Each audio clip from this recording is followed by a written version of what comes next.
Welcome, everyone. I'm Dick Deming, Medical Director of Mercy One Cancer Center and the founder of Above and Beyond Cancer. Welcome to our weekly cancer education series. It's brought to you in part by a grant from the Iowa Oncology Society. And our guest this evening is Annette Norris. Annette is the Iowa Program Director for Casting for Recovery. And you might not know what Casting for Recovery is, but you'll find out. So welcome, Annette. Thank you. Good to be here. So before we talk about Casting for Recovery, let's get to know you a little bit. Okay. Where are you from, Annette, originally? Where were you Originally, born? I was born in Minneapolis, Okay. Winona, Minnesota. Winona. Yes. And then grew up in Minneapolis. And where did you go to high school? I went to Roosevelt High School In Minneapolis, right in South Minneapolis. Is that a big high school? It was big, yeah. How many in your high school class? Oh, probably over 400. And yeah. what was your claim to fame at Roosevelt I can't tell High? You. You can't or you won't? No, I won't. You won't tell me. I was a cheerleader. You were a cheerleader. Yeah, were you homecoming queen? No. And back then, were you like the cheerleader for all the sports, or did they have a different? Yeah, wrestling. Yeah, every basketball. Yeah, football. I loved high school. Football. High school was fun. Yeah. Yeah. So. Do you still go back for your high school reunions? Yeah. Yes, I do. So you don't have to tell me this, but what was the most recent high school reunion you went to? It was probably 2 years ago. Okay. Yeah, I did my 50th 3 years ago. Okay. And then what did you do after you graduated from Roosevelt High School in Minneapolis? I went to Winona State for a year, and then I graduated from the University of Minnesota with an education degree. Okay. And then what was your very first job out of college? Well, I met my husband in Minneapolis, and then he said he was going to go to Drake Law School, and I said, I'm not moving to Iowa. No way. Because at that time, no, you don't. At that time. Yeah, you don't go there. You know the jokes.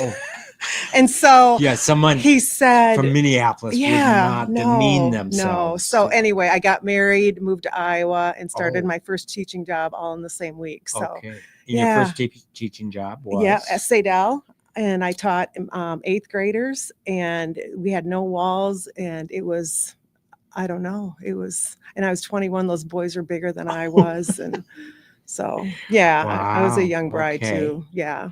So anyway. let's now transition to Casting for Recovery. Okay. So what does that mean?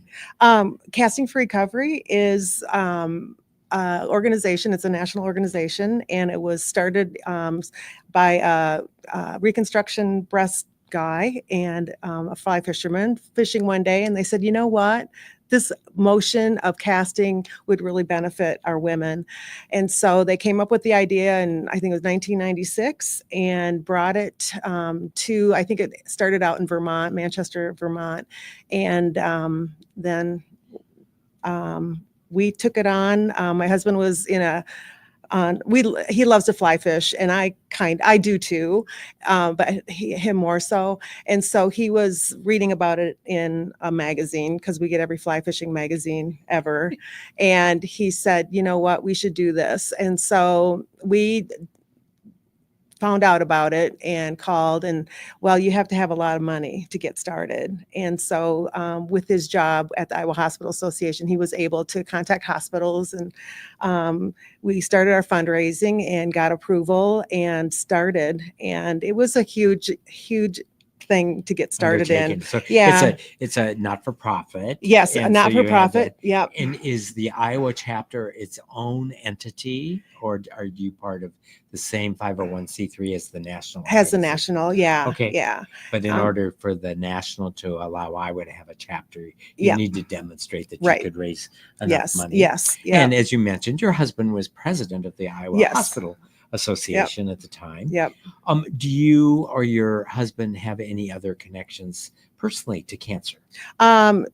He has prostate cancer. He had prostate. So he's a cancer survivor. Yep. So, and that's just been recent. So we've, but basically, I had maybe a couple friends with breast cancer. I'm not a survivor, which, people are like, we don't want you to be part of our group anyway. Yeah. So. You don't have to be part of the club. Right. Yeah. Way. And obviously, as you mentioned, it was started by, it sounds like a breast cancer surgeon, and the act of casting can be part of the rehabilitation for women who've had breast surgery because lymphedema and range of motion. Is casting for recovery limited to breast cancer Yes. survivors? Yeah, we take 14 women who are in any stage of breast cancer. But it's not for lung cancer No, or any other no. cancer, only women with breast cancer. Yep. And we have our retreat in October, first week of October, and we have the most beautiful setting in the world. It's up at Backbone State Park, So which in is Northeast Iowa. Yep, in the Driftless region, which is world-renowned fly fishing area. And we take them up there for 2.5 days, all expense paid, and they have a weekend that they never forget. We bring them up, they get up there by themselves, which is really challenging for some women. You don't do training before you go? Do you do dry land training of casting? Oh yeah. When we get up there. No, when you get up there, but before you go, you does your they assemble for the first time there in Backbone? Yes. Okay. Yeah. You mean the group of women, the 14 women? Yes. Yeah. So for example, when I take individuals, we don't train. Mountains, we train for. No, we're not training. We just get them up there. You just get them up there. Yeah. So we meet them at the door, and it's about we have a camp, Iwalu Lutheran Church camp in Strawberry Point, where we meet, and they get there by themselves, and we call them beforehand and try to set them up with people they can ride with. And usually they are like best friends by the time they get up there. It's quite a ways. It's 3.5 hours from the Des Moines area. We take women from all over the state. And so they get up there and we pamper them. I have a nurse. I have a psych person. I have a professional. I have a fly fisherman, a lady that owns a shop in Viroqua, fly fishing shop in Viroqua, Wisconsin. Okay. And it's all female, of course. Okay. And so then we get out and we fish. On Sunday, I bring 14 fly fishermen up. And when I say fly fishermen, we have women. I mean, half of them are women too. The fly fishing community is pretty amazing. So you bring experience. And then we pair them up on Sunday after we've gone through the whole weekend of, it's not just casting and tying flies and learning about the nature and things like that. We do a lot of things with the women who have questions. A lot of them have questions about their breast cancer that they've never gotten answered before, or they get different ideas from other women about maybe I should be doing that. 70% of the women that come have never been in a support group before. We found out that from our surveys. So this is their support, and a lot of them come from really small towns where they don't know anyone else with breast cancer either. So number one, they need to be have had breast cancer. Yes. And do they need to live in Iowa, or could they be like in Western Wisconsin or Western Illinois? We have taken people from Illinois. They don't have a program. There's a Minnesota-Wisconsin program, but sometimes their programs are further away than where we're at. So we have had that. And how does women apply? They go to castingforrecovery.org, and there's a link there that. And how do they find out about it? Well, we've done a lot. I mean, through this program. Hopefully, like I said, we only take 14. But people who want to go would have to go to the website. Yes, yep, and you have to get doctor's permission. Okay. There's paperwork, and then we follow up with them. I have a couple ladies that call them and just get them all excited to go. So it's really, I've got a really good team of women that are working with me. And are those all volunteers? Yes, yeah. So of course we're okay. Well, let's talk a little bit more about fly fishing, and then we're going to talk about the program. So obviously you and your husband heard about this and go, we want to do this, but part of that was because you and your husband had experience fly fishing. Yeah. So, and we also thought we needed to do something too. Kirk was getting, winding down a little bit, and you just got. And I was done almost working, and you just need a purpose and something that you're passionate about, and so. So I want to get into your passion for fly fishing.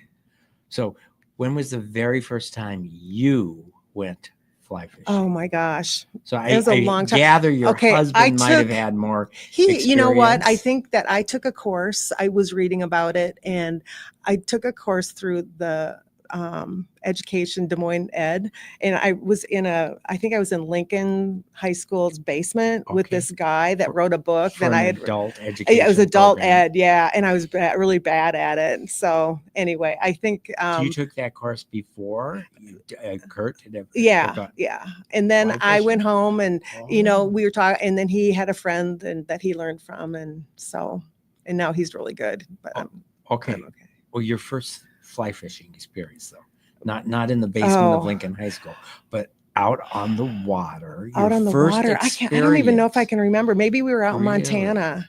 I think we went out to Montana and did a Okay. float trip. How many times did you have to go fly fishing before you actually caught a fish? Oh, it doesn't take that long. It doesn't Well, take that long. so I've been fly fishing 3 times, and I've never caught a fish. Really? We go out, and I'll tell you. But my question I know. for you, did you catch a fish your very first time? Well, not maybe my first cast, but The first time you I were don't out even fly remember. fishing? I mean, You don't it's remember. just the feeling of being out there, I think. I know, and but it's just so. I can but you remember wanted my to. first time fly fishing. Yeah. And my second and my Yeah. third. I've done it so much. Okay. It's just yeah. So, but you think you caught a fish the first I think time I did. you went fly I think fishing? I did. Yeah. Wow. And so what part of the fly fishing experience? So again, I've only been 3 times and I've never caught a fish. I've never tied a fly. Uh-huh. I did do my own casting, and Were you in a boat? I was not in a boat. Okay.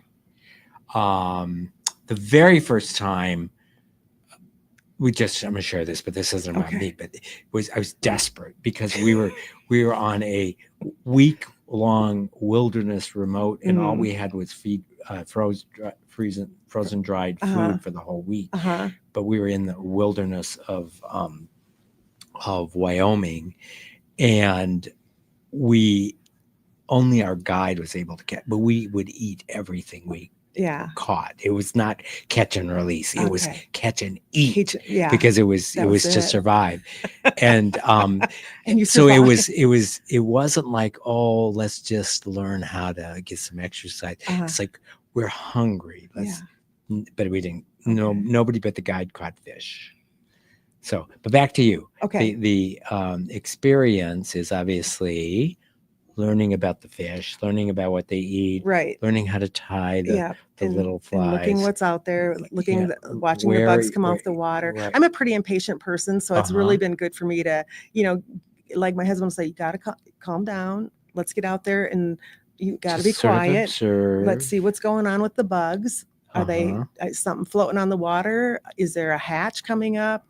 So it's been good for me that way. So you want to see what the natural state is. And that's what you're doing. And then you open your fly box up and you say, okay, what's going to match what's out there right now, and see if they're going to bite. So yeah, it's pretty cool. And a lot of the ladies that come don't have any idea. We had, ladies show up with their, their gear, their box and their worms, and we're like, no, we're not doing that. But I would assume women don't have to bring any gear. Oh no, you provide them when they get there. We put waders on them and boots, and we give them a hat, and we give them all the stuff that the tie flying stuff around their neck, and the good news for them is they don't have to bait a hook with a worm or a minnow. No. So tell me a little bit more for those who've never been fly fishing. So my fishing experience growing up in South Dakota was a bamboo pole catch in a bobber and catching bullheads. That was fishing. What did you go eat? Of course we ate them. We would you just batter them and deep fat fry them, and they just taste like chicken. Okay. But give a little more. Why do we call it fly fishing? Well, we're not fishing for flies, are we? No, but you're tying the little things on the end. Yeah, so that's the little lure, if you will. Yeah, but you call it a fly because it looks like an insect. Yeah. And you don't have a pole, you have a fly rod. I mean, we teach them that vocabulary too when they get up there. So yeah, it's a craft, it's an art. Just these women get their feet in that water, and they're just like it calms them. So calming. yeah. But it's cool. I mean, we've been to some amazing places. Rod and Rivet is a fly shop in Des Moines. I'll give a shout out to them. That they've got some cool trips. We've done some really cool trips in Alaska. With you personally, or We've done trips. or the casting for recovery? Just trips on our own. So casting recovery, you're staying in Iowa. Yeah. So tell us a bit more about when you say you go up to Backbone. That's a state park. Yes, and it's the oldest state park in Iowa, and we and you camp in the state we park. We don't camp there. We're at a Lutheran church camp, which is right outside of Strawberry Point. So, and that was and what's the river you fish? Or do you fish in ponds or just the streams, stream. the cold streams that are from in the driftless area that go through Backbone. Do they have names? I know. Well, they might. And do they flow into the Mississippi? The streams, or do they flow into a different just in river? rocks? I mean, it's cold. It's ice cold. Okay. Yeah. Okay. So yeah, it's beautiful. So how wide is the stream? It's very skinny, and your fish are about this big. I mean, you're not catching massive fish. Okay. Yeah, you're catching very tiny fish. So, and it's a lot of sight fishing. You kind of see where they're at. You see the fish and you dangle. And then, well, you don't dangle. You know, yeah, you don't want it to make a lot of noise. Yeah. And then. So on an average, like you got 14 women, do they all catch a fish? We have the DNR stock it for us before we go up there.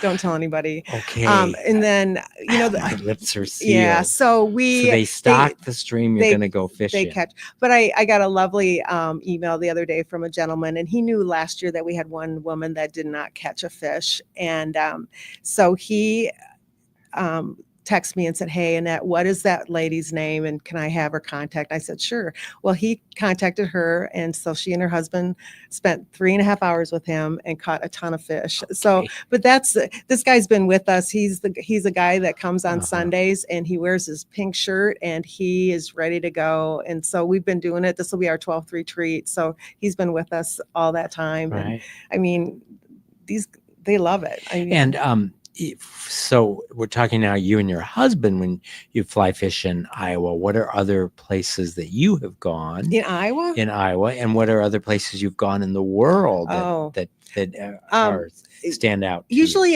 in Iowa, we just stayed up by the drift. We're up by the drift. So we have a cabin in Lansing, Iowa on the Mississippi River. So, and you can fly fish on the Mississippi River. We've caught a lot of fish. Just casting to shore. Yeah. Okay. Yeah. Like pike. I mean, getting a pike on a fly is pretty amazing. Wow. Yeah. What's the biggest fish you've ever caught? Well, I'm fly fishing. Fly fishing. Well, I'm in the 21-inch club in somewhere out west. So yeah, wow. It's beautiful. Yeah. If you look at my Facebook picture, it's pink and everything. And I think I had pink nails too. Is that a catch and release? It's all catch and release. Okay. Yeah. Yeah. And that's what people and that bothers was a trout. People. Yeah, big rainbow trout. Beautiful. Okay. Yeah. They're gorgeous. Okay. Yeah. So. And where in the what's the most memorable trip in North America that you've been to? We went up to King Salmon in Alaska. We flew into Anchorage and then to King Salmon, and we were by the Katmai National Park where there's bears everywhere. I'm not kidding. Kodiak bears. Oh my gosh. Fishing for salmon. Okay. So it's the salmon run. Do you catch the same salmon? And we were catching, bigger than the 21-inch. We were catching these massive fish, so big that you couldn't get into the boat, and you don't want to. And this is fly fishing. Yes. So you jump in the water, you get your picture, like everyone takes their picture, and then you get right in that boat because Mr. Bear's popping up going, "Hey, That looks good." But then we did go to the Katmai National Park, which is right there too, which is amazing. And I know I was with a healthcare person out of Colorado, and she said her patients watch that cam, the cam on these bears Right. for You entertainment, but just just see the for, bears yeah. fishing. So anyway, so you're there. There's a lot of people with cameras. Well, I was with one of our guides, and he said, "Hey, Annette, you want to go fishing?" I'm like, "Okay." So the bears are all over the place. I'm not kidding. And so he gets me out, and we start casting. And then all of a sudden, I see this they're big bears, and this bear just kind of was lunging like towards me, and he said, "That bear's aggressive, and he kind of likes you, so let's just kind of move to the side." Well, he was starting to do again, and then Mama Bear just came down and just slapped that bear, like, knock it Oh, off. It was a wow. juvenile bear, and they had been having problems with him. And I just look at the guy and I said, "You know what? Let's get out of here." But anyway, it's amazing. And yeah, and I wasn't going to bring any salmon home, and so it was the last day. But you get to keep? You can, yeah, you could. Okay. And I was going to bring any salmon home, but I thought the last day, Kirk was, they have some different fly trips. So Kirk went on one of those, and I said, "I'm going to go out and just catch my limit." And I did. I just caught my limit of salmon and brought it home, and we ate salmon for a whole year. So what's your limit? I don't even know what it was, but it was, Okay. I mean, it was so good. Oh, yeah. Yeah. Yeah. So Wonderful. anyway, that was a great trip. So where else in the world have you We went to been? Venezuela. That was pretty, yeah, we've been there. And so what's that like? Is that a river? Is that we did a pond, or variety of stuff. were you We took a plane over to, I can't remember what the island is called, but we did some sight fishing for bonefish, which you have to, it's in, the tropical water. What and does the term bonefish mean? it's a fish. Oh, Yeah. okay. And so you sight fish, and you can see the little tail coming out of the water, and then you throw at them, and man, they're fun. Are they big? No, No.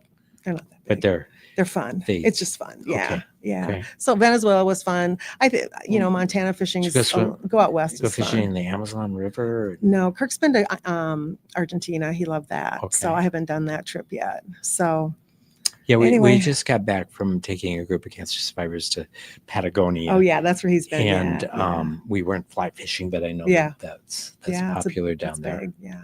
So. What is what's the most suffering you've ever had on a fly fishing excursion? Suffering? Suffering, yeah. What do you mean? I don't know, like a rainstorm, hail. I think the suffering. mosquitoes. I think the suffering part would be just not catching anything. You're just like, oh. We were in Belize last year, and we had the Sahara dust, I think it was the Sahara dust was coming, and it's all sight fishing. Well, you couldn't see a thing, and I'm like, this is miserable. Yeah. Was it hot and it was humid hot. and Yeah. sticky? Yeah. So let's just go back and drink beer. I'm done. Okay. And talk a little bit more about the experience of the 14 women that come together. And you mentioned that you have sessions with a psychologist, so I imagine a bit is the camaraderie of the women and their shared experience. So you get the nature experience, the physical activity experience, the sense of accomplishment if you catch a fish. Yeah. But then there is this whole bonding that happens. And that's probably the biggest thing. Sunday, they're hesitant to come, and Sunday they don't want to leave. Yeah. And that's kind of been our challenge is you're okay, you can go. What they say when they get home, a lot of them, it's hard being a woman with breast cancer and running a home, and there's a lot on your plate, and these women are finally getting away, and that's the tough part, is just leaving and just getting away.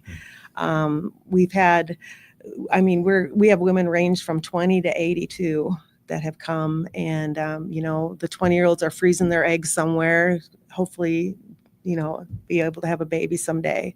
The stories are, amazing. And, we don't want them, I don't come out and say, hey, what's your journey? What's your cancer journey like? Well, that's what we do Friday night. They just tell us their journey and what's been going on with them. And they connect right there with, everybody. My psych person is Lisa Radke. She used to run the Decorah Hospital. And she's amazing. By the end of the weekend, these women are dancing with, you know, scarves and singing and, you know, just having a great time. There's hiking trails around there, so some of them like to hike, but it's hard. I mean, my staff is getting old. I'm old. And so by Monday, when we get back, we all call each other and say, I'm exhausted. I mean, it's so draining, but because we get so much out of it, and it's fun. It's hard to explain, you know. Yeah. But The reason I asked about suffering is, in my experience going mountain climbing, you cannot go mountain climbing without suffering. right. Yeah. And we yeah. embrace the suffering because shared suffering can actually bring Yes. a group Yep. together. Yep. And by suffering, I mean, you know, you're sleeping in a tent, you're Yeah. on a Yeah. hard surface, Yeah. you're exerting yourself, mhm. and it may be rainy, it may be Yeah. snowy, it's Yeah. exhausting, and but that's part of this whole shared experience Yeah. with nature and with your common bonding. And many times, you know, it's the cancer journey is, you know, how do you use a bump in the road of life Yeah. as a springboard, not a barrier? And Yeah. how do you Yeah. get Well, through something we had a woman one time who she's since passed away, but she didn't want to come. I mean, she said, I'm not celebrating. I'm going to die from this, because she was had metastatic. incurable Yeah, it was cancer? incurable. Yeah, treatable. She had but lost not her job curable. because of cancer. She'd lost her husband because of cancer. Mhm. She's lost her house because of cancer. She was angry, and she was very angry. And so we had a couple of people call her and just say, hey, just come on up. You know, you're going to have, you know, we're not here to celebrate. We just come. She ended up coming, and she walked through that door, and you could just tell, I'm pissed. You know, and she told us her story, and by the end of the weekend, she was a changed woman. She died. She had all the pictures around her. From the fly fishing experience. Yeah. And she ended up going hiking on that Sunday. She ended up, which she had never would have done. She said, I would never have gone hiking by myself, but she went back to where she was fishing and hiked. And so that's kind of cool. We got that note from her family that just said that it was one of the best things she had done. So, but yeah. And I would imagine that most women, it's the first time they've ever done it. Most of them. Yeah. I got a note this week from a lady, and she sent me a picture, and she said, for Mother's Day, I got all the fishing gear, and my husband got me a license, and she showed me the fish she caught. So, you know, it's constantly. And so I've been doing this for so long. So I have so many, you know, friends that, you know. And can people go on multiple trips, or is it a one and done? It's one time. If you don't get in, you can we have an alternate list. So sometimes we're up there at camp and someone calls and said, hey, I can't make it. So we're on the phone like, hey, get in your car. We got a spot. So, you know, stuff comes up. So do you usually go the same month every year? Yes. We usually try to get up there in October. It's beautiful up there. Yeah. And when do women start applying? They can apply right now. And when do you choose them? The national organization has a lottery system, and they let us know who made it. So the national office chooses who's going to come to Iowa. Well, they get all the Iowa applications, and then they tell us who's coming. And is the application process? Do you write an essay? No, you just say, hey, I want to go. Oh, okay. That's a lot of pressure, right? Yeah, yes. Yeah. There's no essay. You just I mean, you must have to say something. Well, about get your yourself. paperwork done. Yeah. Okay. You know, you just have to. Yeah, just a breast cancer survivor. We'll take age. Age is they'll tell us their age. And that's.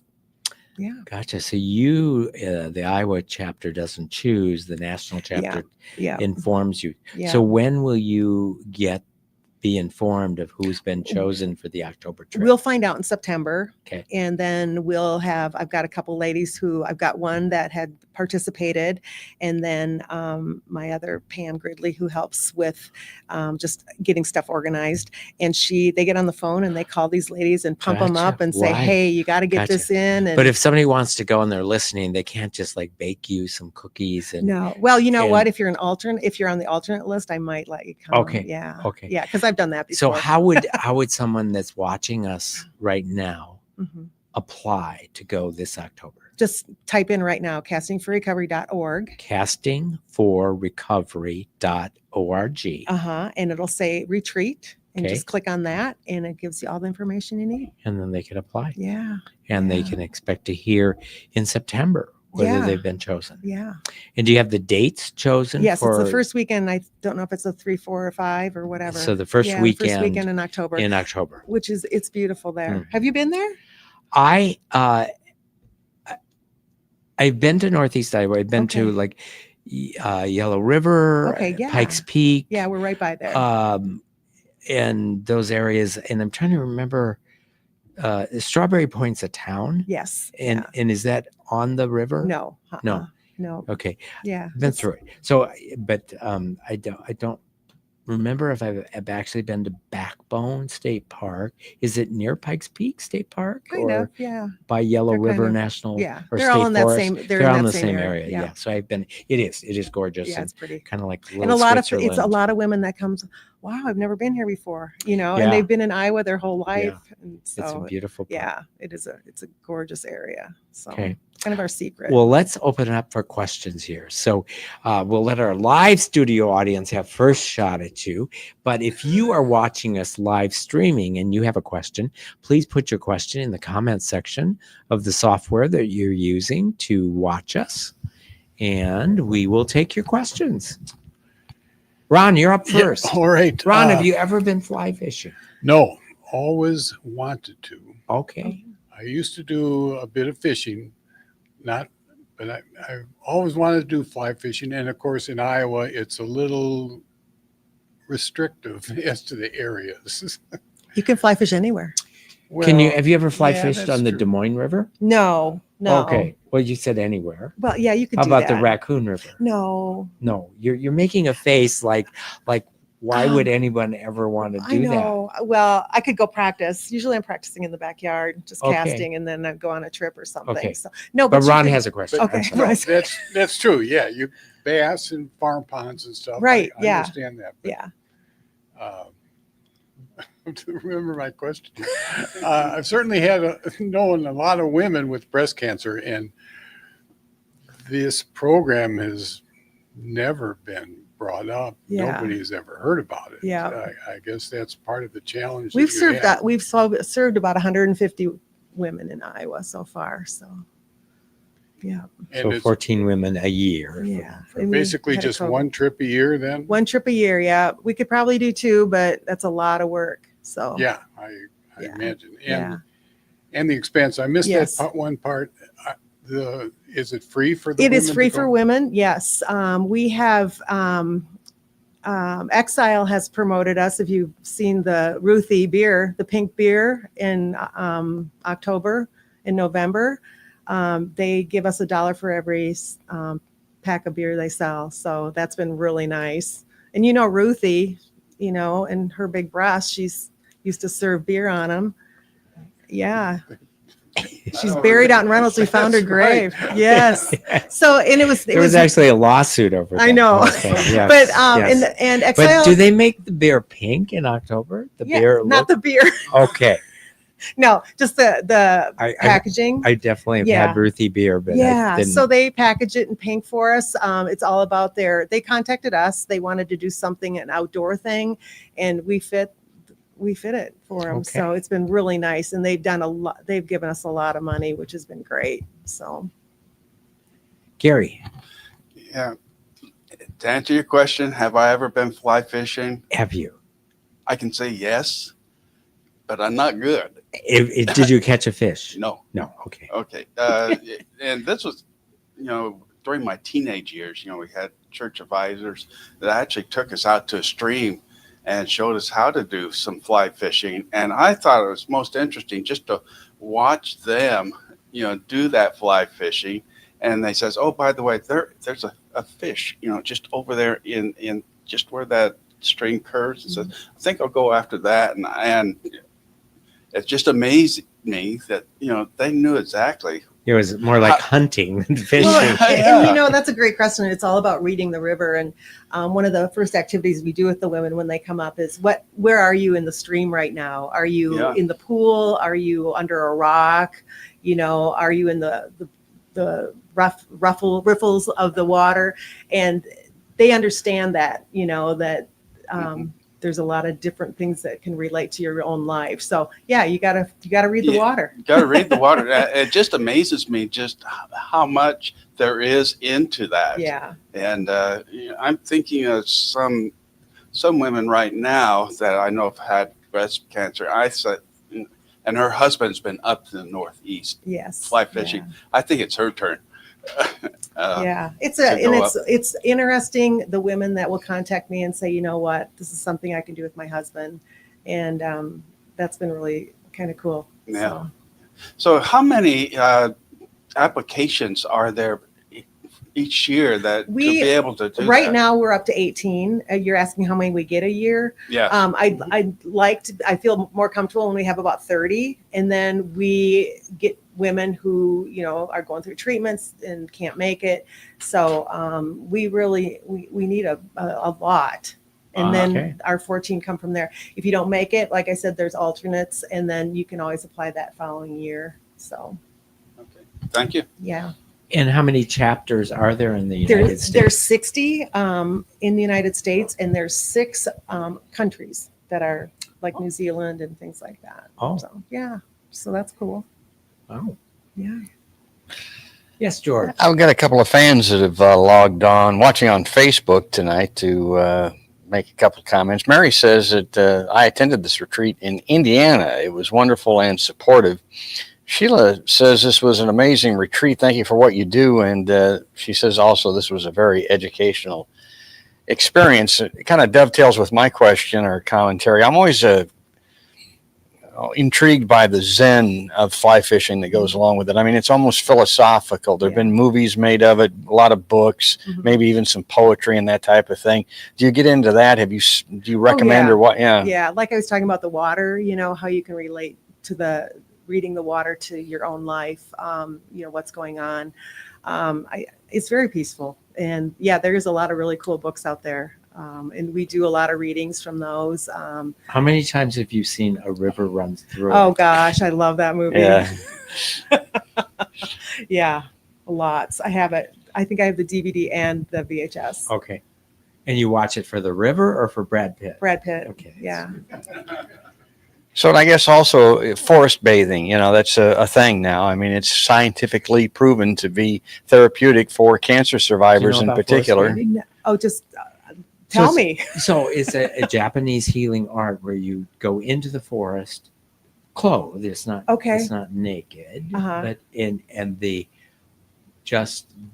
not only the peaceful experience, but the chemicals that are in the air that are released by the plants have healing benefits. So there's definite scientific studies that show that sitting in a forest for an hour can have lasting effects on reducing blood pressure and many other health benefits. Don't remember exactly how long you have to sit each time and how often you have to sit, but definitely part of the healing benefits of nature. Yes. Yeah, I totally agree.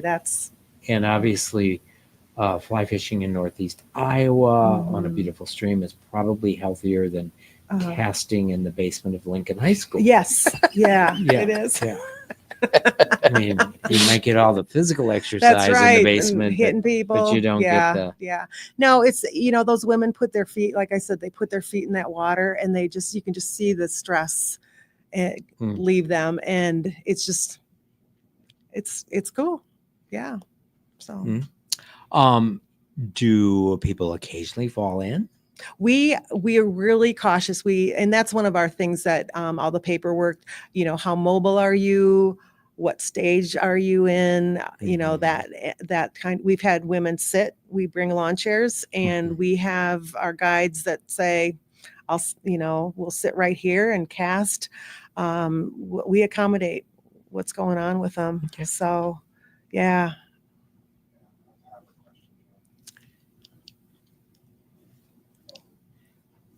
Talking about mobility, this is something that if say in a wheelchair, can you accommodate for that? Oh yeah, Backbone has handicap accessible areas on their streams. So, and a couple benches. So we get them down there.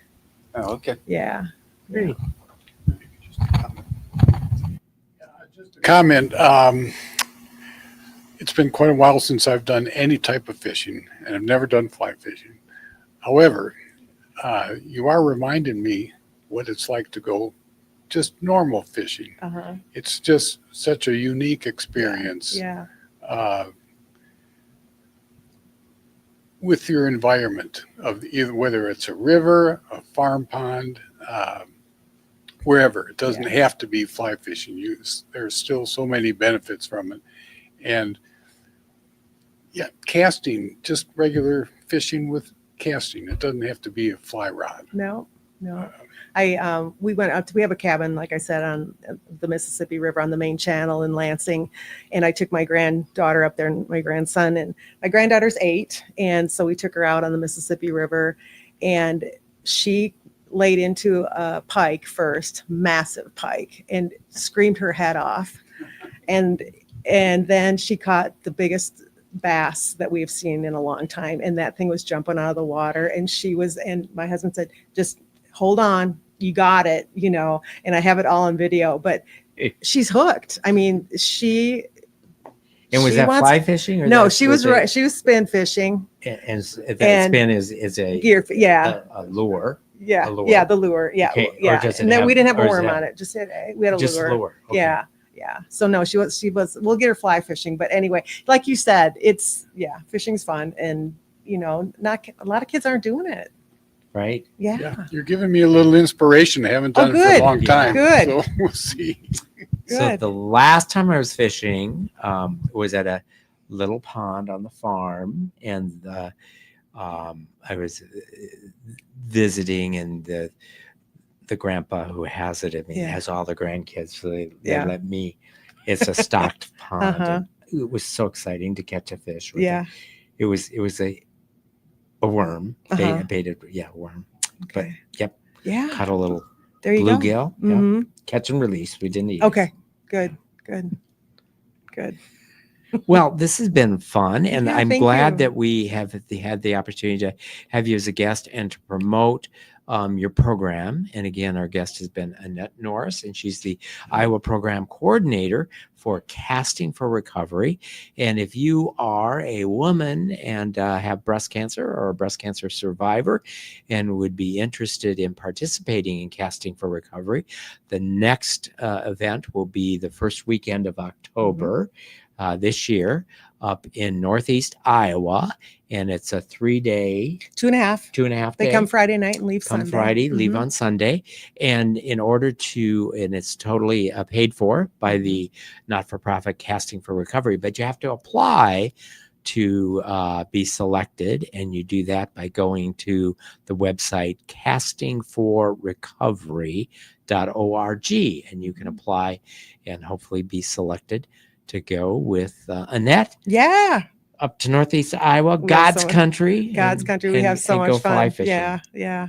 Well, great. Thank you for being our Thank you. guest. This is awesome. If you've been watching this and you know someone that would be interested in watching this program, it will be available on demand beginning tomorrow at the Above and Beyond Cancer YouTube channel or the Mercy Cancer Center website.